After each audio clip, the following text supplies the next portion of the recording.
sejahtera untuk kita semua.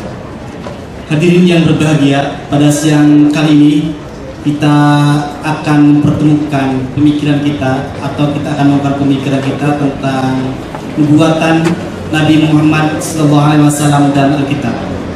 Hadirin yang berbahagia, ada sebuah tulisan dari Old Testament bahwa Tuhan diceritakan di situ ada seorang orang tua. Orang tua itu mempunyai satu buah cincin. Karena dia punya anak tiga, orang tua semuanya sayang pada anak-anak itu yang tiga itu. Kemudian orang tua untuk mewariskan cincin itu, maka dia membuat dua cincin tiruan dan kemudian memberikannya kepada ketiga orang tua itu yang asli dan dua tiruan yang lain. Dan tidak disebutkan mana yang tiruan dan mana yang asli. Dari cerita itu kemudian masing-masing anak itu mempunyai pendapat dan keyakinan bahwa cincinlah yang cincin dialah yang asli itu. Artinya walaupun dari ketiga cincin itu ada yang palsu, yakni dua buah, tapi masing-masing anak itu mengakui bahwa cincin itu adalah semuanya asli menurut masing-masing. Cerita ini mungkin pertama kita bisa ambil pelajaran bahwa ketiga agama besar itu adalah bersaudara. Yang kedua, karena dari pemahaman itu masing-masing punya kepentingan.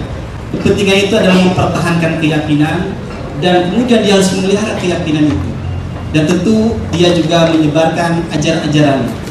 Hadirin yang berbahagia, dialog kali ini kita akan mengambil tema khusus, yaitu nubuatan Muhammad dalam Alkitab.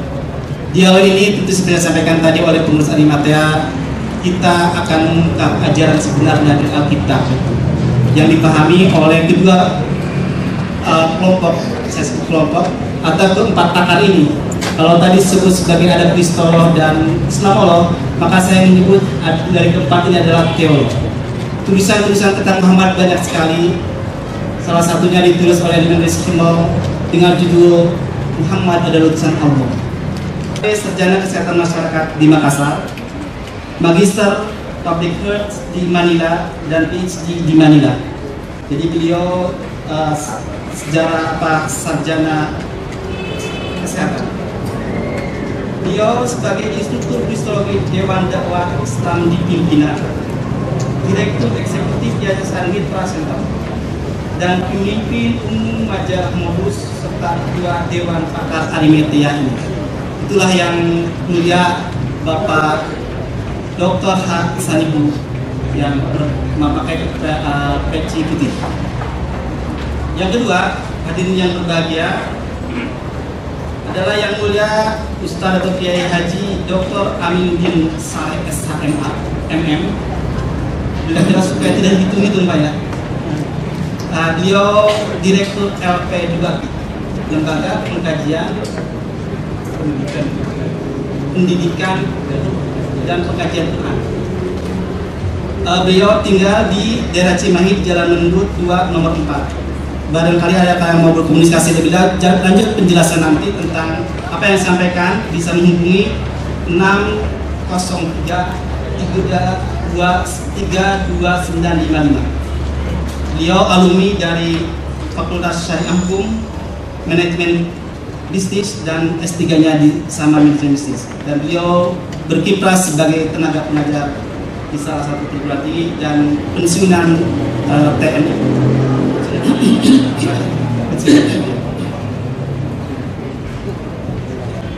Untuk ini Pak Robert Stories. Beliau dilahirkan di Medan tahun 1954 dan kerja beliau sebagai gembala dan sebagai dosen di salah satu sekolah tinggi teologi. Beliau tinggal sekarang di Dasana Indah RB 1/4 Tangerang. Dan bagi hadirin yang berbahagia yang akan menghubungi beliau bisa menghubungi lewat teleponnya 542043331 dan alamat kantor Jalan Muhammad Kafi 122 Jakarta Tengah. Beliau, pengalaman pendidikan beliau adalah Bachelor atau Sarjana Muda Teologi di Filipina tahun 79. Magister Divinity di Manila 1984, Magister Teologi di Yogyakarta 1994, dan PhD di Amerika 1998. Sekarang beliau berprofesi atau berorganisasi. Pertama, kerja beliau itu dosen sekolah teologi di Jakarta. Yang kedua, melayani dalam yayasan ke penjara dan melayani mimbar khotbah. Jadi beliau sebagai pengkhotbah, oleh karena itu mungkin saya tidak salah juga menyebut sebagai teolog. Narasumber yang ketiga kita pada hari ini adalah Bapak Pendeta Dr. Stanley R. Lambitan. Maaf, langsung disebut Lambitan. Beliau dilahirkan di Manado. Jadi hampir sama, mungkin bertetangga dengan benar ya, jauh sekali. Pekerjaan beliau sekarang sebagai pendeta dan sebagai dosen di salah satu perguruan tinggi. Beliau tinggal di Jalan Tan Malaka Selatan 3 B6 nomor 1 Jakarta. Telepon beliau 081 869 2826 dan alamat kantor Jalan Proklamasi nomor 27 Jakarta Pusat. Bagi yang ingin menghubungi 390-4237. Beliau, pendidikan beliau pertama sarjana teologi dari STT Jakarta, Sekolah Tinggi Teologi Jakarta. Kedua, Master of Philosophy dari Universitas Inggris dan PhD dari Universitas Utrecht, Belanda. Dan kerjaan beliau sekarang diantaranya adalah sebagai dosen pada Sekolah Tinggi Teologi Jakarta dan pendeta pada Gereja Kristen Jawa di Jakarta.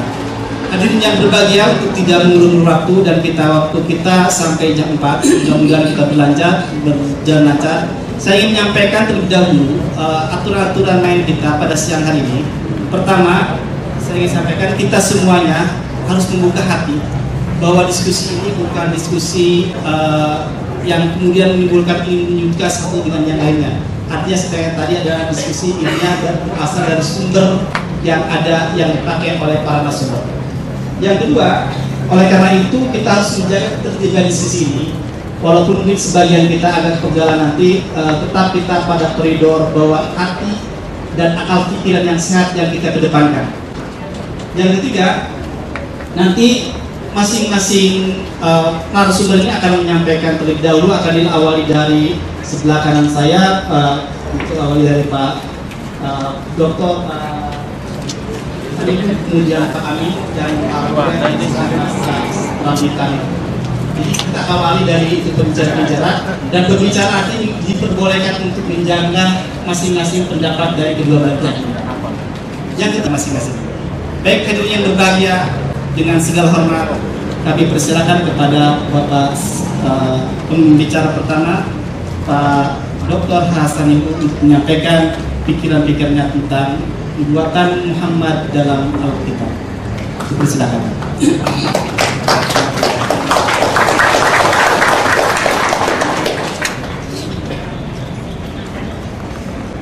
Bismillahirrahmanirrahim. Assalamualaikum warahmatullahi wabarakatuh. Wassalatu wassalamu ala rasulil karim wa man istanna bi sunnati ila bidin al-ma'ad. Pertama-tama marilah kita panjatkan puji syukur kepada Allah SWT bahwa pada umat beragama dengan tema nubuat kenabian Muhammad SAW dalam Alkitab. Saya minta maaf kalau panitia lupa mencantumkan sallallahu alaihi wasallam, dan itu suatu keharusan. Dan juga salam dan salawat kepada junjungan kita Nabi besar Muhammad SAW dan semua nabi-nabi yang diutus oleh Allah ke muka bumi ini, dan kepada seluruh keluarga maupun pengikutnya sampai akhir zaman.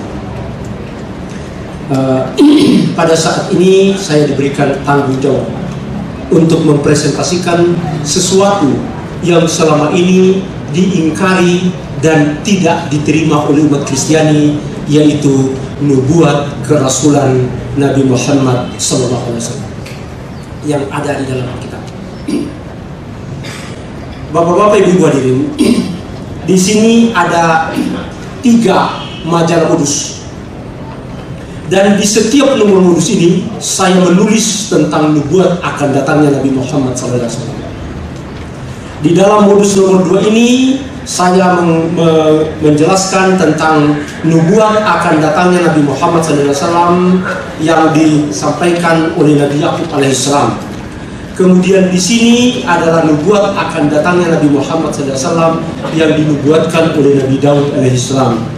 Di sini saya menjelaskan tentang nubuat akan datangnya Nabi Muhammad SAW oleh Nabi Jeremiah. Dan masih banyak lagi. Malahan yang saya akan tampilkan saat ini justru Nabi lain lagi. Dan Bapak yang di samping saya ini akan menyampaikan nubuat Nabi yang lain lagi.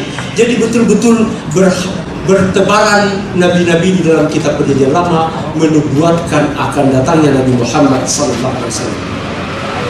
Pertama-tama saya ingin menjelaskan di sini, yang saya jelaskan di dalam modus ini adalah tentang nubuat akan datangnya Nabi Muhammad SAW di dalam surat atau kitab Jeremiah pasal 28 ayat 8 dan 9. Saya ingin membacakan ayatnya dan mohon didengarkan baik-baik.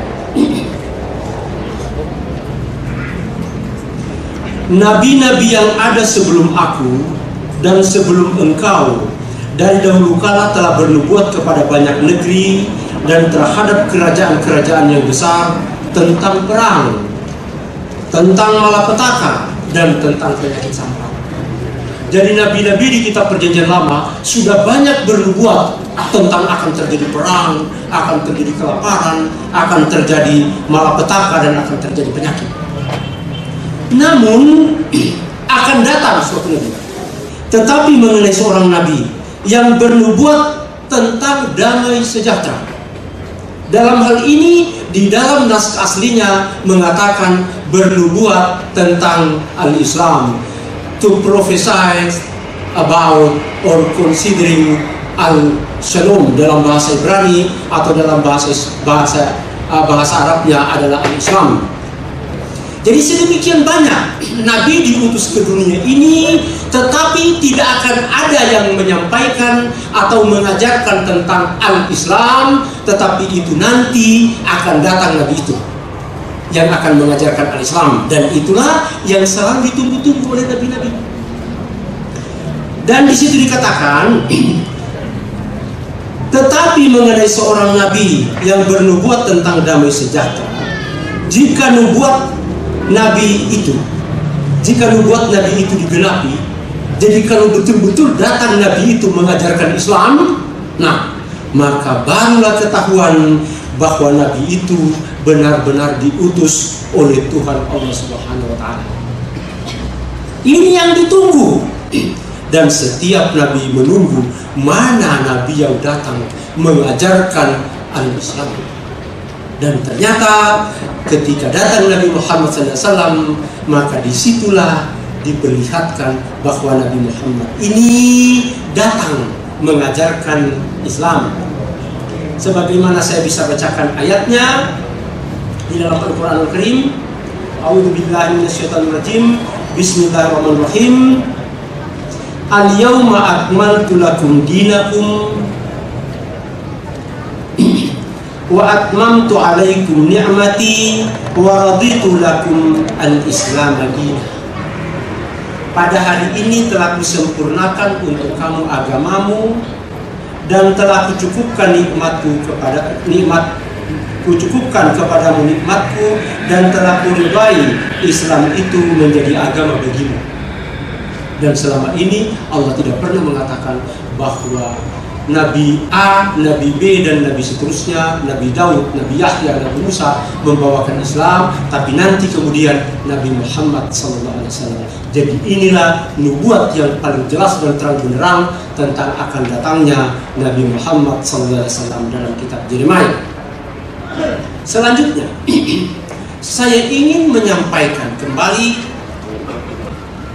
nubuat lain tentang akan datangnya Nabi Muhammad SAW, dan ini bukan hanya sekedar nubuat, tetapi sekaligus namanya. nama Nabi Muhammad SAW ada di dalam Alkitab. Itu adanya di dalam Kidung Agung pasal 5 ayat 10, 11 sampai dengan 16.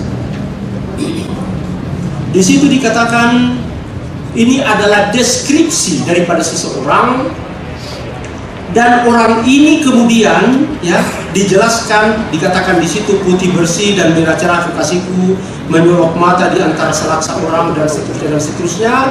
Dan pada ayat 16 dikatakan bahwa di sini dikatakan segala sesuatu padanya menarik, tetapi sesungguhnya di situ yang sesungguhnya adalah dia adalah Muhammad yang mulia.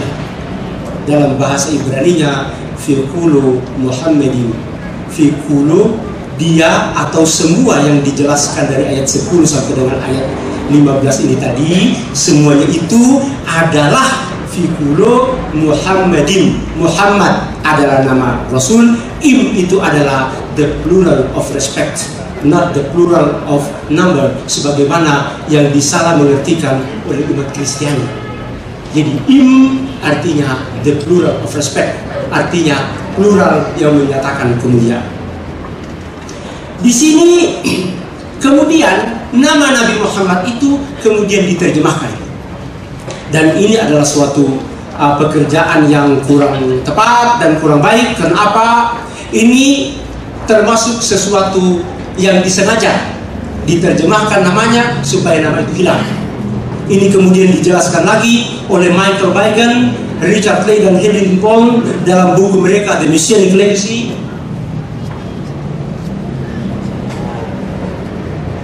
Ada di dalam buku ini dijelaskan bagaimana umat Kristiani atau gereja itu sengaja merubah-rubah nama orang, merubah-rubah nama tempat supaya hilang nama aslinya.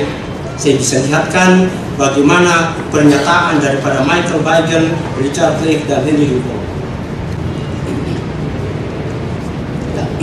Di sini dikatakan bahwa maaf, bukunya saya tidak bawa, itu ada dalam The Dead Sea Scroll Deception, dan bukunya saya tinggalkan di Kendari. Di situ dikatakan bahwa mereka merubah-rubah nama orang dan nama tempat sehingga akhirnya itu hilang arti daripada sebenarnya daripada orang itu. Karena ini adalah The Messianic Legacy, sedangkan yang membuat itu adalah di dalam buku The Dead Sea Scroll Deception. Saya kira bukunya saya lupa.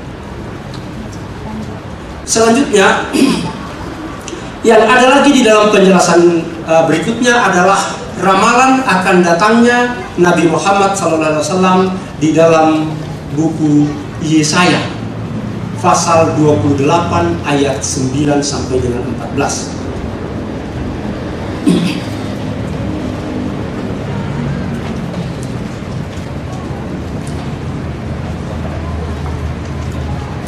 Di situ dikatakan 28 ayat 9 dan seterusnya. Ini adalah menjelaskan tentang pewahyuan Al-Quran.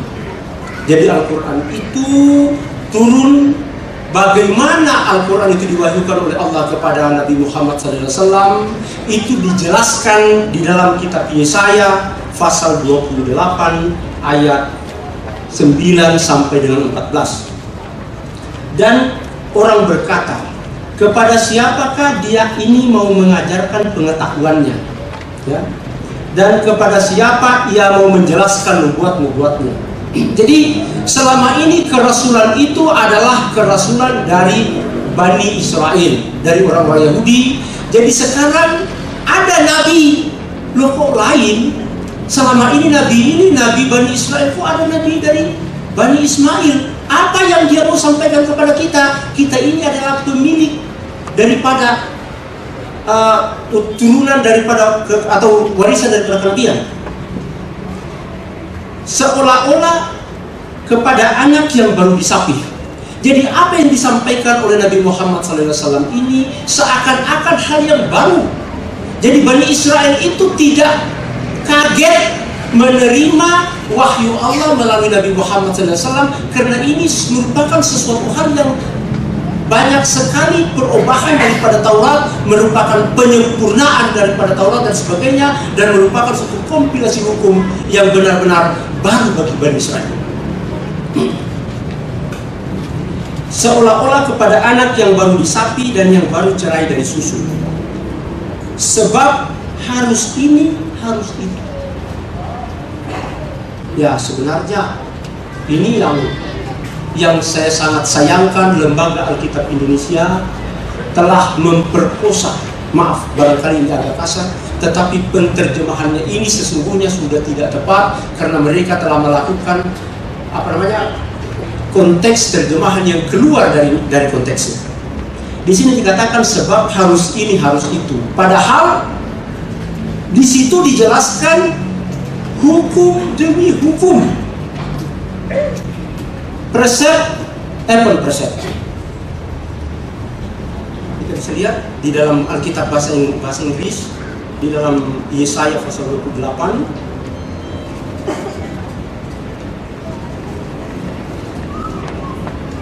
Ya, Yesaya pasal 28 ayat 9. Whom shall he teach knowledge, and whom shall he make to understand doctrine? Them that are weaned from the milk and drawn from the breast. For precept must be upon precept, hukum demi hukum, ordonance demi ordonance, undang-undang demi undang-undang, line upon line. Kalau undang-undang itu memiliki fasal, maka pecahan daripada pasal itu, fasal demi fasal, precept upon precept, line upon line, ayat demi ayat. Mengapa diturunkan fasal demi fasal, surat demi surat, ayat demi ayat? Ya. Line upon line, here a little, there a little. Kok di sini, di surat ini sebagian, kok di surat sana dimuat lagi. Nah, ciri ini tidak ada duanya di muka bumi, hanya ada dalam pewahyuan Al-Quran Al-Karim. For with stammering lips and another tongue will he speak to these people. Bayangkan, dengan logat yang aneh, Bani Israel ini bahasa apa nih kok? Bukan bahasa Ibrani, bukan bahasa Aramaik. Aneh, logatnya juga aneh. Inilah Al-Quran turun mengajarkan Bani Israel dengan bahasa dan logat yang lain. Di sini dijelaskan bahwa sungguh oleh orang-orang yang berlogat ganjil dan oleh orang-orang yang berbahasa asing akan berbicara kepada bangsa ini, kepada Bani Israel. Dia telah berfirman kepada mereka, inilah tempat pemberhentian. Tidak usah pergi jauh ke sana kemari, mau mencampur adukan yang hak dan yang batil, mencampur adukan firman Allah dengan filsafat Yunani, dengan filsafat Romawi dan sebagainya. Di sini berhentilah dan beristirahat. Inilah Al-Quran Al-Karim. Tetapi mereka tidak mau mendengarkan. Khatamallahu ala qulubihim wa ala sam'ihim wa ala absarihim ghisawatun lahum adzabun adzim. Al-Quran menjelaskan mereka, tetapi mereka tidak mau mendengar. Mereka punya telinga tapi tidak mau mendengar. Mereka punya mata tapi tidak mau melihat ketika datang kebenaran Allah kepada mereka.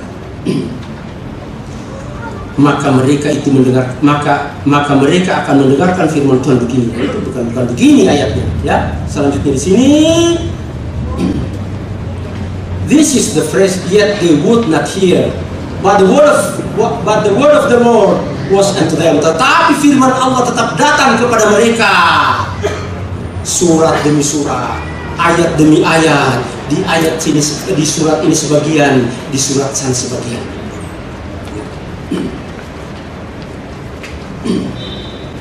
And they will a little there that might be gross and backward and be broken, slain and taken. Nah, di sini dikatakan maka mereka harus ini. Jadi di surat ini sebagian, di surat sana sebagian, di ayat ini mesti ayat per ayat. Kemudian di sini sebagian, di sana sebagian. Sehingga sebab itu dengarlah firman Tuhan, hai orang-orang pencemooh. Jadi mereka yang tidak mau menerima firman Tuhan ini mencemoohkan firman Allah dalam Al-Quran ini. Maka Allah mengatakan, sebab itu dengarlah firman Tuhan, hai orang-orang pencemooh. Jadi siapa yang mencemoohkan firman Allah, disampaikan kepada Tuhan, kamu dengarkan firman ini. Dan malahan itu oleh Allah SWT di dalam kitab Ulangan memiliki sang konsekuensi hukum yang besar kepada mereka yang tidak mendengarkan perkataan Nabi itu, akan kutuntut pertanggungjawab. Di dalam Ulangan pasal 18 ayat 18 sampai dengan 22.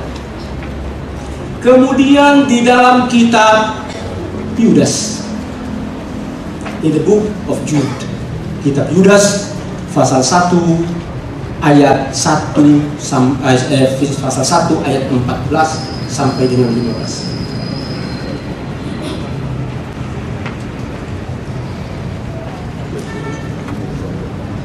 Juga tentang mereka, Henok keturunan ketujuh dari Adam telah bernubuat. Sesungguhnya Tuhan datang dengan 10.000 orang kudus. Di sini ditulis beribu-ribu, 10,000 of saints. He came with 10,000 of saints. Di dalam Yudas 14, Yudas 1:14.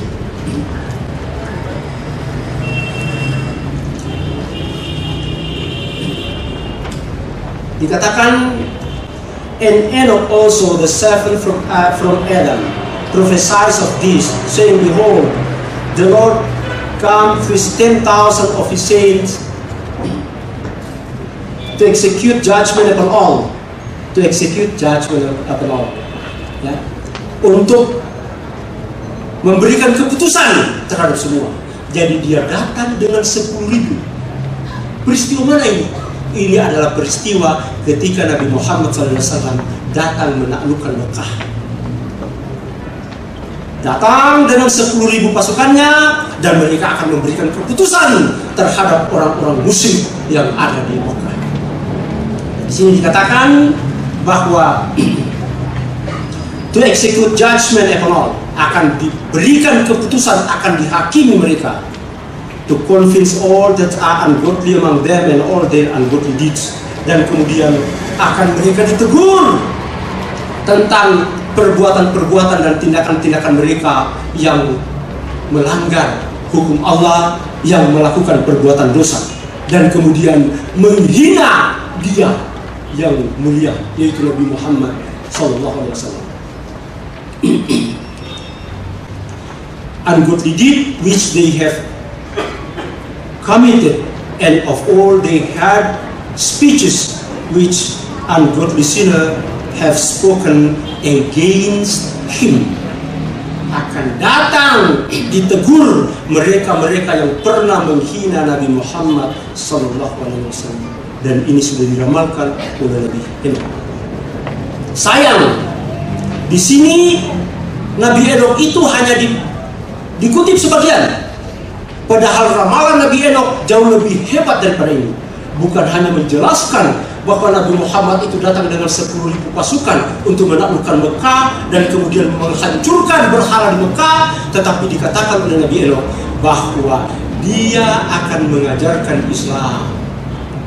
He shall give them al-Islam atau al-Shalom.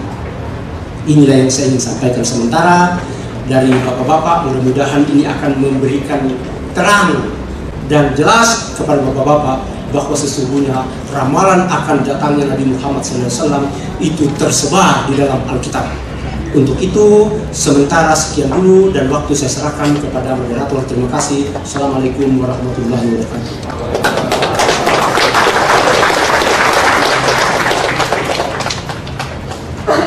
Terima kasih. Bapak-bapak, itulah pokok-pokok pikiran dari Bapak pembicara kita.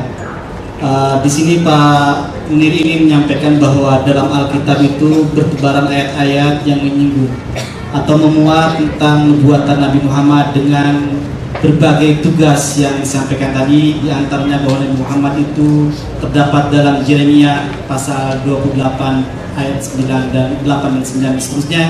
Yang kemudian yang kedua, inti dari selain itu bahwa ada beberapa kesalahan pemahaman, penerjemahan atau pengalihan bahasan dari yang terdapat dalam Alkitab itu yang sebenarnya. Hadirin yang berbahagia, itu diantara pokok-pokok pikiran yang disampaikan oleh Bapak pembicara kita. Baik, yang kedua kami persilakan kepada Yang Mulia Bapak Amin Dul Rasa. Bismillahirrahmanirrahim. Assalamualaikum ala manittaba'al huda. Innal hamdalillah nahmaduhu wa nasta'inuhu wa nastaghfiruh wa na'udzu billahi min syururi anfusina wa min sayyiati a'malina. May yahdihillahu fala mudhillalah wa may yudlilhu fala hadiyalah. Allahumma shalli wa sallim ala Muhammad wa ala alihi wa sahbihi ajmain. Amin. Saudara moderator, terima kasih atas waktu yang diberikan kepada saya. Namun saya dan saya menyadari waktunya amat terbatas. Sebenarnya kalau seandainya penyajian cuma dalam tempo yang demikian terbatas, yakin tidak akan memuaskan. Yang lebih bagus barangkali masing-masing membuat buku barangkali, sehingga nanti bisa mengecek di dalam kitab sucinya masing-masing. Namun apa boleh buat, meskipun waktunya sempit, saya akan sampaikan aja. Hadirin hadirat, sebagai seorang muslim kita wajib beriman bahwa Allah telah menurunkan para nabi untuk membimbing manusia. Nabi-nabi yang dari langit Allah turunkan, dari mulai Nabi Adam sampai kepada Nabi Isa yang saudara orang Kristen menyebutnya dengan Yesus, dan yang terakhir Nabi Muhammad Sallallahu Alaihi Wasallam. Namun sayang beribu kali sayang, kalau kami umat Islam yakin betul Isa alias Yesus adalah Nabi utusan Allah, tapi saudara-saudara yang beragama Kristen tidak percaya. Kita lihat dalam tulisan-tulisan buku-bukunya ya, bahkan ada kalimat-kalimat yang kasar. Misalnya dalam buku, saya lupa pengarangnya, barangkali pasien yang hafal, yaitu yang berjudul Muhammad seorang Nabi dan negarawan, sampai dengan kalimat yang kasar, Muhammad adalah seorang bondo tua yang doyan kawin. Naudzubillah min dzalik. Kami sebagai seorang muslim jangankan berani berbuat begitu kepada Nabi yang bukan Muhammad. Setiap mereka itu disebut, kami langsung mendoakannya. Kalau Nabi Isa alias Yesus disebut, kami mendoakan dengan alaihissalam. Kenapa? Beliau adalah Nabi kami, Nabi umat Islam. Perbedaannya barangkali dari segi siapa Yesus alias Nabi Isa itu. Kalau orang Kristen sampai menganggap beliau adalah seorang Tuhan atau anak Tuhan, kalau kami menganggap beliau adalah tetap hamba Allah, namun diutus oleh Allah sebagai Nabi. Tidak bedanya dengan Muhammad, tidak bedanya dengan Moses dan lain sebagainya. Kemudian yang kedua, barangkali dari segi kitab sucinya itu sendiri, kami meyakini bahwa Allah telah menurunkan berbagai kitab suci kepada umatnya sesuai dengan zamannya masing-masing, karena masyarakat terus berkembang. Kepada Nabi Musa Allah menurunkan kitab Taurat, kepada Nabi Daud Allah menurunkan kitab Zabur, dan kepada Nabi Isa Allah menurunkan kitab Injil. Sayang beribu kali sayang, kitab-kitab suci tersebut menurut keyakinan kami sekarang sudah tidak ada lagi. Minimal sudah dirubah oleh tangan-tangan manusia. Dari mana kami punya pengetahuan begitu? Itu berdasarkan petunjuk Al-Quran sendiri. Para bapak bisa baca misalnya dalam surat Al-Maidah ya, ayat 23 ya, ayat 23 yang menyatakan yuharrifuna kalimat an mawadhihi, mereka pernah memimpin umat sama seperti Nabi Musa. Kemudian yang kedua, Yesus tidak berhasil membebaskan Bani Israel. Justru Yesus sendiri katanya meninggal di kayu salib, berarti beliau kalah. Kemudian itu salah satu. Kemudian kita lihat lagi misalnya di Ulangan pasal 18 ayat 18, di mana Allah telah mengisyaratkan kepada Nabi Musa akan mengutus seorang nabi yang sama seperti engkau. Yang sama seperti engkau, kalau seandainya sama dengan Nabi Musa, tentunya bukan Yesus. Sebab kalau Yesus tidak sama dengan Nabi Musa. Yesus tidak pernah berkeluarga, sedangkan Nabi Musa punya anak, punya istri. Yesus tidak pernah memimpin umat, sedangkan Nabi Musa memimpin umat, sama dengan Nabi Muhammad SAW. Jadi menurut pandangan kami, yang dimaksud ramalan-ramalan di sini adalah kepada Nabi Muhammad SAW. Kalau itu semuanya di perjanjian lama, juga kita lihat di perjanjian baru. Kita lihat misalnya di perjanjian baru, Yohanes pasal 14 ayat 15 sampai 31. Di sana diramalkan, Yesus yang meramalkan, aku tidak akan lama tinggal bersama-sama kamu. Sebab kalau seandainya aku tinggal tetap dengan kamu, penolong itu tidak akan datang kepada kamu. Di sini diramalkan akan lahirnya seorang penolong. Bahkan dijelaskan bagaimana sifat-sifat penolong semacam itu. Yang berbicara itu adalah Yesus. Jadi kalau yang berbicara itu Yesus, jelas tidak mungkin beliau, karena beliau pamitan kepada hawarinya kalau menurut istilah Islam. Kalau menurut istilah Kristen barangkali kepada rasul-rasulnya ya.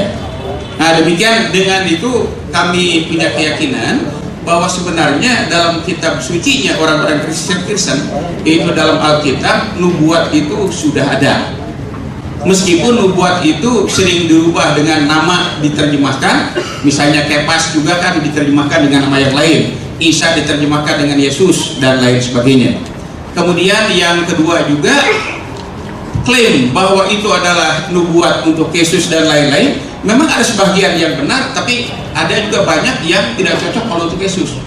Tentunya untuk orang lain. Buktinya di pasal di Yohanes pasal 14 itu yang berbicara begitu Yesus akan datangnya seorang penolong.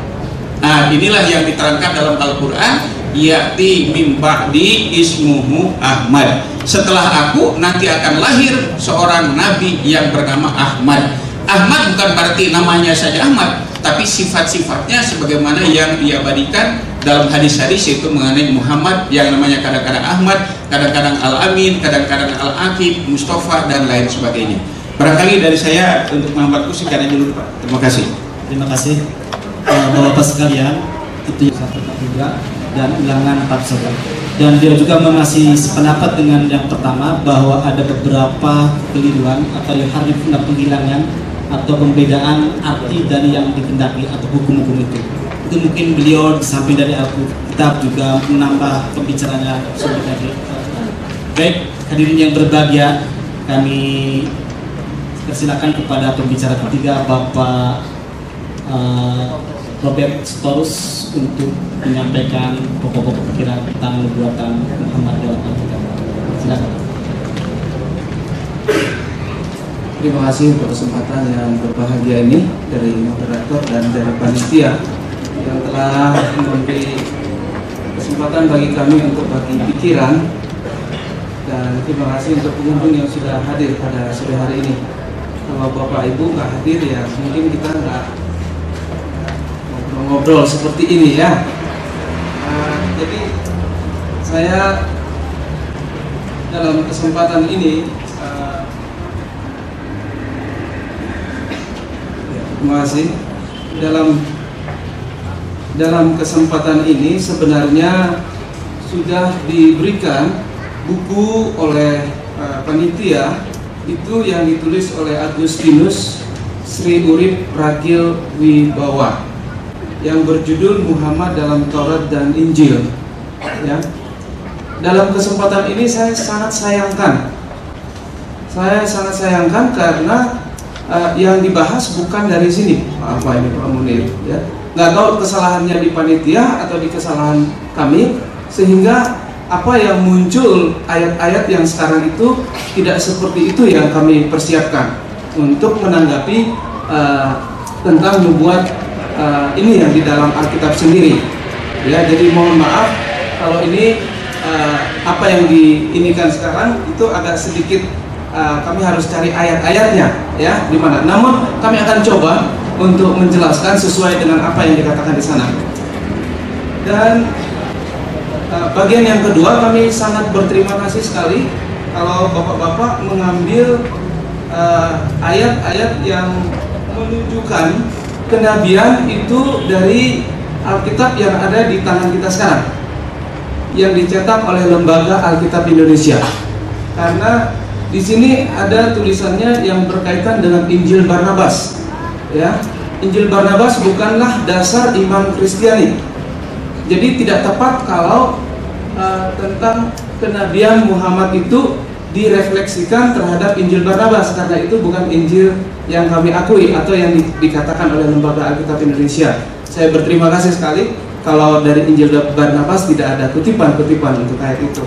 Jadi seperti yang dikatakan dalam buku ini, beberapa ayat yang di depannya itu mengatakan bahwa beberapa ayat yang berkaitan dengan Injil Barnabas sendiri.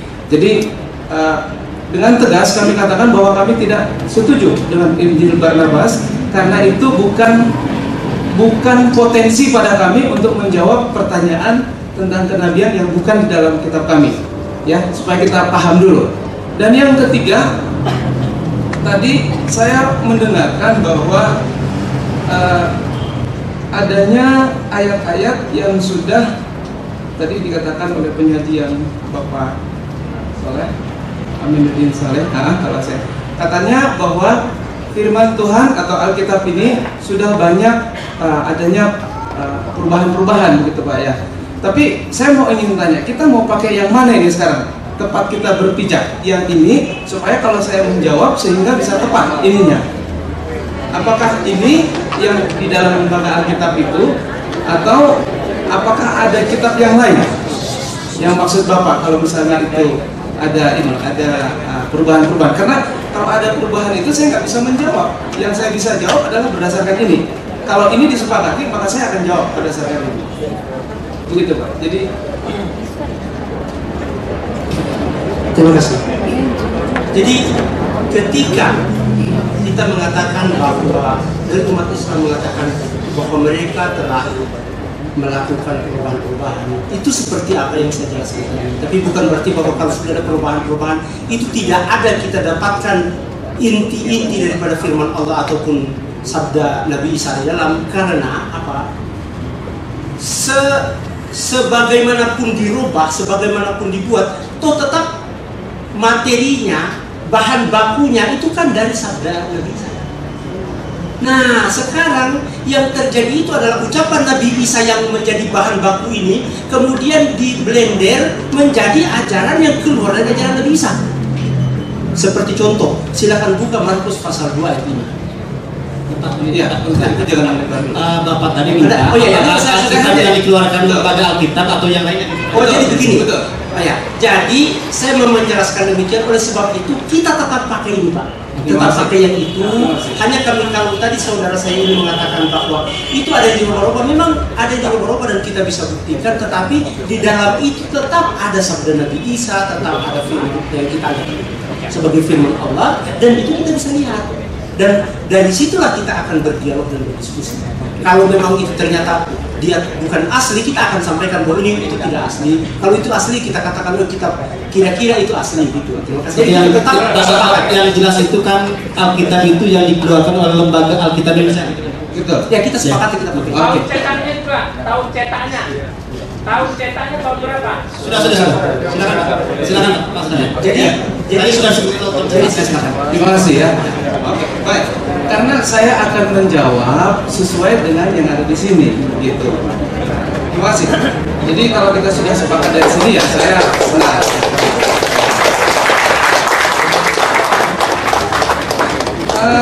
Dia hidup agung dan seterusnya, Pak ya. Jadi saya mulai dari kitab Ulangan. Di dalam pasal kitab Ulangan itu mendekati kematian daripada Nabi Musa. Dia memberitahukan kepada umatnya, dia katakan, saya bacakan di dalam ayat 10 kalau nggak salah tadi Pak ya, mulai pasal 34 ayat 10. Begitu Pak ya. Jadi dikatakan begini, orang Israel menangisi Musa di dataran Moab 30 hari lamanya. Maka berakhirlah hari-hari tangis perkabungan karena Musa itu, dia sudah meninggal. Dan Yosua bin Nun penuh dengan roh kebijaksanaan, sebab Musa telah meletakkan tangannya ke atasnya. Sebab itu orang Israel mendengarkan dia dan melakukan seperti yang diperintahkan Tuhan kepada Musa. Ayat yang 10. Saya baca pelan-pelan. Seperti Musa yang dikenal Tuhan dengan berhadapan muka, tidak ada lagi nabi yang bangkit di antara orang Israel. Itu benar. Tapi jangan berhenti di situ. Ayat 11 dikatakan, di dalam hal segala tanda dan mujizat yang dilakukannya atas perintah Tuhan di tanah Mesir terhadap Firaun. Jadi tidak ada nabi Israel di tanah Mesir. Bukan tidak berarti ada nabi seterusnya di tanah Mesir, karena mereka mau berangkat dari Mesir ke tanah Kanaan. Ya, jadi jelas sekali. Jadi saya baca dari ayat yang ada di tangan saya. Jadi dikatakan yang dilakukan atas perintah Tuhan di tanah Mesir terhadap Firaun dan terhadap semua pegawai-pegawainya seluruh negerinya. Ayat 12 yang terakhir. Dan dalam hal ini segala perbuatan kekuasaan, segala kedahsyatan yang besar yang dilakukan Musa di depan seluruh orang Israel. Jadi kalau ini ditujukan kepada ini, saya pikir nabi yang di luar umat Israel itu hanya kepada orang-orang yang tinggal di tanah Mesir pada saat itu, karena mereka sudah mau berangkat. Tidak ada lagi artinya orang Israel yang bernubuat di tanah Mesir, karena mereka sudah keluar dari sana, mereka sudah berangkat ke tanah Kanaan. Jadi tidak perlu lagi. Terima kasih. Jadi boleh jawab langsung atau habiskan langsung? Sebentar Pak, sebentar. Karena apa yang Bapak sajikan rupanya tidak menangkap apa yang saya maksud. Yang saya maksud bukan soal setelah Musa. Sebentar. iya. Jadi untuk di dalam Ulangan pasal 34 itu, karena kata yang dikatakan di dalam ini dalam ayat 10, seperti Musa yang dikenal oleh Tuhan dengan berhadapan muka, tidak ada lagi nabi yang bangkit di antara orang Israel. Dari antara orang Israel udah nggak ada, ya. Tetapi ini ditujukan kepada mereka ketika mereka di dalam ayat 11, dalam segala tanda dan mujizat yang dilakukan Musa atas perintah Tuhan di tanah Mesir. Jadi sesudah dia keluar dari Mesir, ya sudah nggak ada lagi nabi tentunya. Nah, kemudian kalau kita mengatakan di dalam bagaimana dengan seperti Musa dihadapkan dengan Isa sendiri, Nabi Isa, bagaimana dia bersama dengan Nabi Isa, memang banyak ketidaksamaan. Musa dengan Isa itu tidak dikatakan sama persis, seperti. Jadi kalau A sama dengan A seperti A aksen, itu tidak, walaupun itu hanya satu titik perbedaannya, sama tapi serupa tapi tidak sama. Nah, ketidaksamaannya itu ada banyak hal. Lahiriah, Yesus itu tidak menikah, Musa menikah. Musa jelas dilahirkan punya bapak, sedangkan dan seterusnya. Itu secara fisik memang banyak ketidaksamaannya. Tetapi dari segi fungsi pembebasan orang dari belenggu dosa, itu banyak kemiripannya. Karena apa? Pada saat zamannya Musa dengan Yesus, hanya masa Musa dengan Yesus, pada saat kelahirannya ada ancaman, tolong garis bawah ini, ancaman terhadap Bani Israel, anak-anak laki-laki. Sepanjang sejarah, dari sejak dulu sampai sekarang ini, ancaman yang terjadi pembunuhan terhadap anak-anak yang berumur 2 tahun ke bawah hanya pada masa Musa, Nabi Musa dan Nabi Isa. Hanya pada itu. Karena apa? Fungsinya memang Israel mau dibebaskan dari belenggu perbudakan. Sedangkan bangsa yang Yesus Kristus pada saat dia dilahirkan itu disuruh oleh Raja Herodes untuk membunuh anak-anak 2 tahun ke bawah. Jadi itu ada kemiripan yang sangat signifikan. Tidak secara fisik, tetapi secara misinya untuk membebaskan orang dari dunia dan belenggu dosa. Kemudian kita melihat bahwa kedua-duanya sama bangsa Israel. Jadi Yesus bangsa Israel, dia juga bangsa Israel. Perlu dicatat, sesudah Israel keluar dari bangsa Mesir, sepanjang perjalanan bangsa Israel tidak pernah lagi disebutkan bahwa Mesir itu saudara. Jadi dari Nabi Adam dan Hawa, kemudian menurut Alkitab anaknya 3, yaitu Habel dan Kain yang pertama, tapi Habel dibunuh dan akhirnya Set tidak diambil dari turunan Kain karena dia turunan pembunuh. Kemudian sampai kepada Nabi Nuh, peristiwa banjir diulang kembali karena sudah dalam Kejadian pasal 6 dikatakan bahwa manusia itu sudah bertambah-tambah dan perbuatannya jahat sekali. Sampai-sampai dikatakan Allah menyesal menciptakan manusia. Kemudian ada Nabi Ibrahim. Dari Ibrahim itu kita melihat ada dari pandangan Alkitab itu Ishak. Dari Ishak punya anak Yakub. Yakub melahirkan 12 anak Bani Israel. Kemudian kalau Musa itu kita melihat dari suku Lewi. Suku Lewi. Sedangkan Daud itu yang adalah Alkitab itu selalu berkaitan dengan hubungannya terhadap penyembahan Elohim, Yehova. Terima kasih.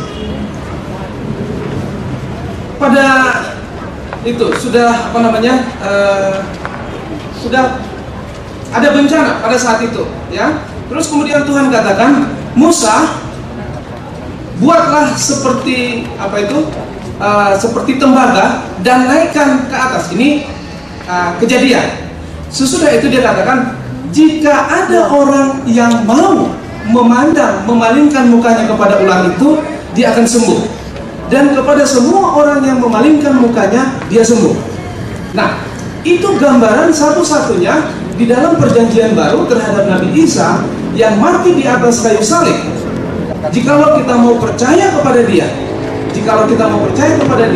maka dosa-dosa umat manusia diberi kesempatan untuk mendapatkan keselamatan. Jadi, tunggu Pak, konfirmasi. Percaya seperti apa Pak? Tolong dijelaskan. Kalau kita percaya kepada dia, percayanya seperti apa? Pengertian percayanya itu Pak. Oh. Percaya. Iya. Dikatakan begitu.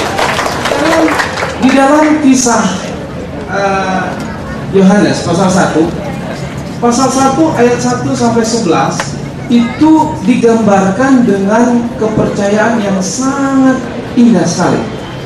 Mari kita lihat di dalam Yohanes pasal 1 ayat 1 sampai dengan ayat yang ke-12. Dikatakan begini, pada mulanya adalah firman. Firman itu bersama-sama dengan Allah, dan firman itu adalah Allah.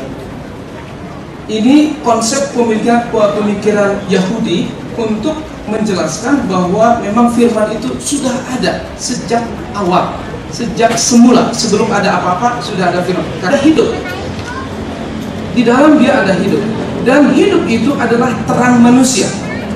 Terang itu bercahaya di tengah kegelapan. Nah, perlu kita pahami di sini bahwa yang mendengarkan pada saat itu adalah orang Yahudi yang tidak menerima Yesus.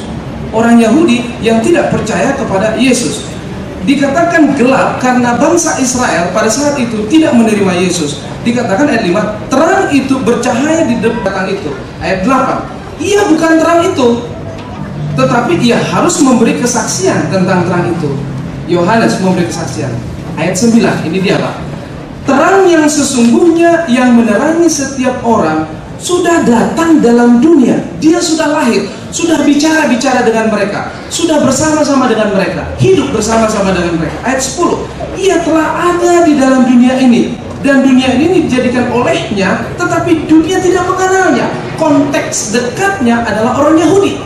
Orang Yahudi adalah orangnya sendiri, orang kepunyaannya yang akan ditebusnya. Misi pertama adalah Yesus datang untuk menebus umat Israel.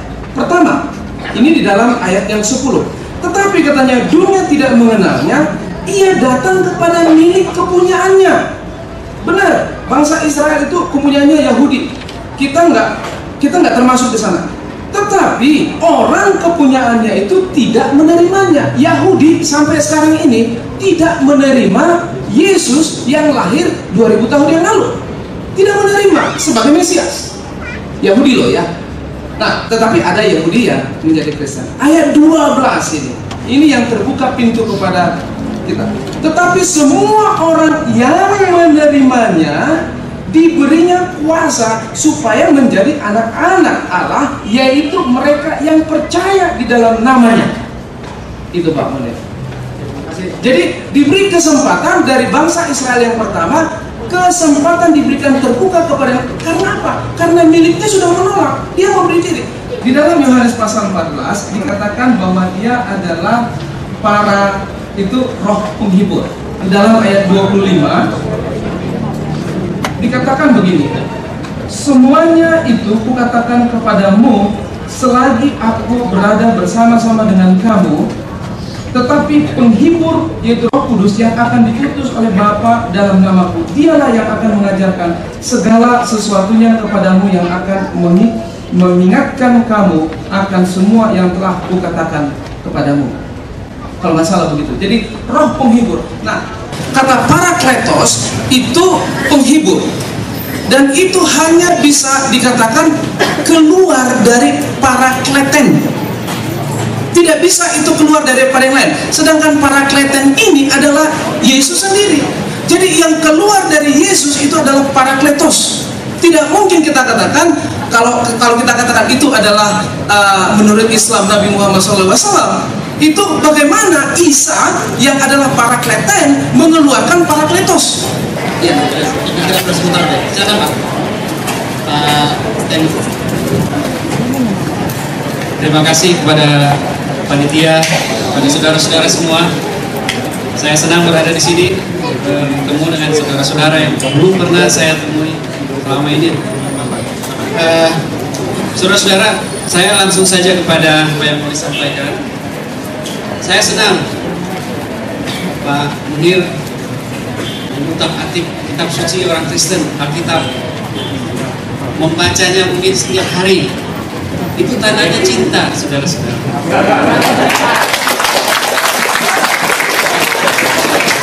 Tidak cinta, tidak mungkin tiap hari dibuka.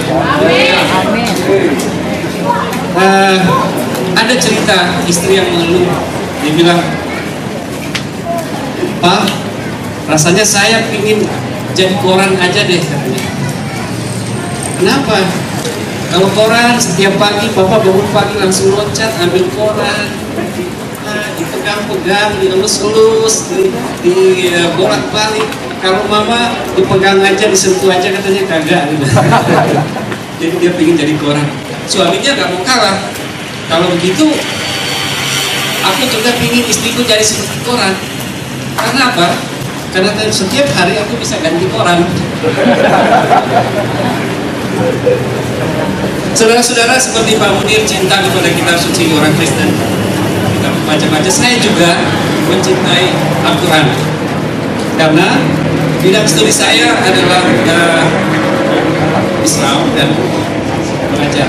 Tadi disebutkan bahwa forum ini kita usahakan supaya bisa menjadi forum ilmiah, ya. Untuk terciptanya suatu rumusan-rumusan ilmiah, pernyataan-pernyataan ilmiah, ada penelitian-penelitian yang harus kita lakukan dan kemudian menghasilkan kesimpulan begini. Dari pemaparan yang disampaikan oleh Pak Munir, saya melihat bahwa kutipan-kutipan kitab suci Kristen itu untuk mendukung kenabian atau membuat kenabian Muhammad itu tidak punya dasar ilmiah sama sekali. Karena siapa saja bisa melakukan itu, ya, siapa saja bisa melakukan. Kita bisa mengutip ayat Alkitab begini-begini, lantas saya juga bisa mengatakan bahwa ini untuk saya, ini dibuat untuk saya, ya. Orang Yahudi tidak percaya kepada ajaran Kristiani Alkitab yang mengatakan bahwa Yesus itu sudah dinubuatkan di dalam kitab Yesaya, Yeremia, Daniel dan sebagainya. Tidak, makanya mereka sampai sekarang masih menunggu Mesias yang dinubuatkan di dalam kitab-kitab Nabi. Jadi sama saja dengan kalau kita semua ditanya apakah Mirza Ghulam Ahmad itu kita terima. Mirza Ghulam Ahmad ajarannya kita terima bahwa dia adalah ya misalnya gitu ya. Nanti kita bahas lagi. Ya, oke. Jadi saya pertama mau mengatakan mungkin ini mengecewakan. Ini tidak bisa diterima oleh saya kira saya sebagai umat Kristiani bahwa ayat-ayat itu adalah ayat-ayat nubuatan untuk Nabi Muhammad SAW ya. Karena umat Kristen memahami soal nubuat itu berbeda mungkin dengan Bapak memahami makna nubuat. Saya cerita soal nubuat. Nubuat dalam bahasa Indonesia itu sama dengan ramalan, ya. Ramalan tentang sesuatu yang akan terjadi atau dianggap akan terjadi, belum pasti terjadi, yang diperkirakan akan terjadi di masa. Orang memahami nubuat itu sebagai wahyu, ya, wahyu yang diturunkan, diberikan kepada seseorang, kepada nabi, ya, pasti sudah nabi, dan kemudian nabi ini sampaikan kepada umatnya. Itu nubuat. Orang Kristen memahami nubuat ini adalah firman Allah, ya. Dan nubuat selalu disampaikan oleh nabi. Tidak ada nubuat yang disampaikan oleh seorang yang bukan nabi, karena otoritasnya akan diragukan. Karena itu ya saya pikir kita perlu mengerti pekerjaan nabi apa semua ya. Tapi saya lompat itu masuk kepada nubuat. Nah, nubuat atau firman yang dipahami oleh umat Kristen disampaikan oleh para nabi selalu berkaitan dengan keadaan zaman pada saat itu, di mana nabi ini hidup, di mana umatnya hidup, selalu berkaitan dengan persoalan, ya, pergumulan, masalah, kebutuhan yang dihadapi oleh umat. Jadi nubuat nabi itu tidak hanya menyangkut sesuatu yang akan terjadi di waktu yang akan datang, tetapi juga menyangkut sesuatu yang sedang terjadi. Dan itu nubuat menurut pemahaman iman Kristen. Bahkan secara khusus, nubuat Nabi itu justru selalu menyangkut kehidupan kini, ya, masa kini, kehidupan aktual yang dialami, yang dihadapi oleh umat. Nabi itu berbicara berdasarkan inspirasi dari Tuhan, dari Allah, Roh Allah, dengan kemudian menafsirkan itu dan dia sampaikan kepada umat yang hidup dalam situasi masyarakat tertentu, dengan pergumulan tertentu, dengan persoalan tertentu, kebutuhan tertentu. Ini nubuat. Ya. Dalam hubungan dengan itu maka untuk dapat memahami nubuat, ya, nubuat tentang nabi, tentang siapakah itu, tentang akhir zaman, tentang pahala, orang perlu mengetahui masalah apa yang sedang dihadapi oleh umat pada saat itu. Sedang bergumul bagaimana mereka, ya, sedang merasakan apa, kebutuhannya apa. Di zaman Israel, di zaman Nabi Yeremia, di zaman Nabi Hosea, ada Yesaya, umat Israel sedang bergumul di dalam kehidupan mereka. Atau kembali lebih awal, di zaman Musa, ya, orang Israel sedang bergumul tentang kehidupan mereka yang sedang ditindas oleh bangsa Mesir. Ya, orang Israel dibuang di tanah Mesir. Nah, lalu pergumulan itu membuat para nabi, ya, Musa atau Tuhan juga menyampaikan janji nubuat bahwa kalian bangsa Israel adalah bangsa anak-anakku, umatku. Tidak mungkin aku akan membiarkan saudara-saudara terus-menerus menderita, sakit, ditindas. Maka nanti pada saatnya aku akan memberikan seorang pelepas. Ya. Nanti pada saatnya aku akan memberikan seorang juru selamat yang akan membebaskan kalian dari Mesir. Orang Israel memahami itu apa? Musa. Orang Israel memahami apa? Yosua yang kemudian waktu Abraham, ya, Musa, ya, membebaskan mereka dari tanah Mesir. Nah, di zaman setelah itu, ketika orang Israel berada di dalam kesulitan, masalah-masalah penindasan, ya, persoalan-persoalan moral, persoalan-persoalan etik, ya, lalu umat berkumpul, bagaimana ini? Bagaimana kita hidup di dalam masyarakat seperti ini? Sakit rasanya hati ini, ya. Lalu firman Tuhan datang, jangan khawatir, ya, jangan terus-menerus bersedih, jangan terus-menerus takut dengan masalah ini. Nanti pada saatnya aku akan menurunkan seorang nabi, dia akan menyelamatkan kalian dari situasi yang sulit ini, dari penderitaan ini. Lahirlah nabi-nabi di dalam perjanjian lama. Ada ya, Amos, Yoel dan seterusnya ya, sebelum Yesus. Di zaman pembuangan setelah itu 400-500 tahun sebelum Masehi, umat Israel kembali dibuang ya, dalam pembuangan Babel. Mereka menderita lagi. Lalu ada nubuat, jangan khawatir, jangan menangis, nanti akan ada seorang yang akan membebaskan kau, yang akan menjadi juru selamat ya, yang akan membebaskan kalian dari penderitaan, dari kesakitan, dari yang macam-macam pergumulan hidup. Orang Kristen memahami kemudian itu Yesus, itu digenapi di dalam diri Yesus Kristus. Nah, Yesus Kristus menubuatkan sesuatu. Parakletos tadi sudah disebut. Saya kira menunjukkan itu juga penghibur ketika Yesus bersama-sama dengan murid-muridnya di Yohanes itu ya, seperti yang sebutkan, ada masalah, ada pergumulan, ada sesuatu yang sangat menyedihkan, sangat mengecewakan. Yesus memberitahukan bahwa tidak lama lagi aku akan pergi, meninggalkan kalian semua. Ya, meninggalkan kalian. Aku akan bahkan mati. Aku akan mati. Nah, murid-muridnya bersedih. Siapa dari saudara-saudara para santri yang tidak bersedih kalau kayaknya tidak? Nah, kalau sesepuhnya mengatakan kami akan pergi, kami akan meninggalkan engkau. Murid-murid dari Yesus juga bersedih. Ya. Karena Yesus akan meninggalkan mereka, bukan karena dia akan pergi ke Mesir, dia akan pergi ke Manado misalnya, ya. Tapi karena Yesus akan mati. Siapa yang tidak akan bersedih kalau seorang guru, seorang nabi, seorang tuan yang mereka ikuti, yang mereka kagumi, hormati itu akan pergi dan bahkan mati. Lalu Yesus bilang, jangan takut. Pada saatnya nanti aku akan meminta kepada Allah, aku akan datang memberikan seorang penghibur kepada kalian, ya, seorang penolong kepada kalian. Jadi jangan takut. Pada saatnya nanti penolong itu akan datang menguasai saudara-saudara, akan membuat kehidupan saudara lebih baik, jadi tenang, tidak takut. Nah, itulah yang disebut dengan Roh Kudus ya. Parakletos itu penghibur, penolong yang dinubuatkan oleh Yesus, yang disebutkan oleh Pak Munir sebagai nubuat terhadap Nabi Muhammad. Tetapi soal nubuat juga, nubuat Yesus, kalau kita melihat kebutuhan tentang nubuat itu, ya, berarti seseorang, oknum yang dinubuatkan itu tidak lama lagi akan datang, karena Yesus akan pergi misalnya, ya, Yesus akan mati, tidak lama lagi akan datang. Berarti waktunya singkat, ya. Setelah Yesus meninggal datang itu penghibur. Nah, kalau yang disampaikan oleh Pak Munir, ya kita lihat jangka waktu 600 tahun Nabi Muhammad baru datang ya.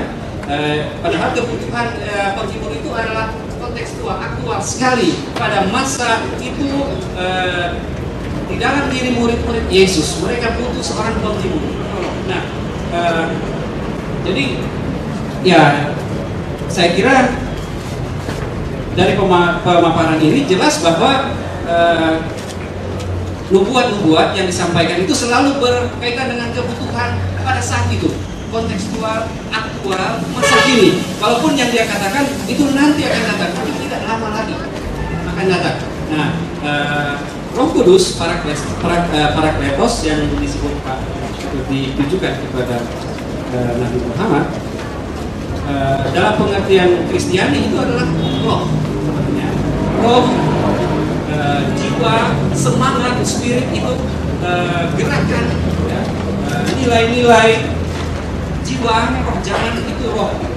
Lalu kudus berarti suci. Kalau kita lihat definisinya berarti nafas, spirit, semangat, nilai-nilai yang suci, yang kudus. Nah, kalau yang suci, yang kudus, yang benar, yang baik itu dari mana? Milik siapa? Oleh siapa? Tentu milik Tuhan. Kalau Roh Kudus berarti itu Roh Tuhan. Ya, Roh Tuhan itu dalam pemahaman Kristiani. Ini juga berkaitan dengan Roh Yesus. Karena Roh Kudus itu disebut juga di dalam Alkitab sebagai Roh Tuhan, Roh Allah, Roh benar, Roh yang benar, ya, Roh kebenaran. Nah, ada yang sudah disampaikan oleh Pak Sitorus tadi soal tentang suci sebenarnya.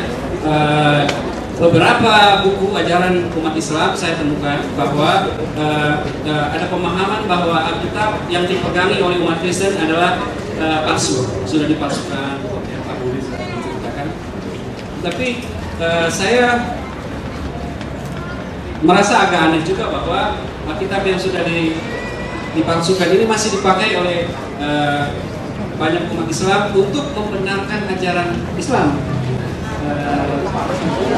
Saya kira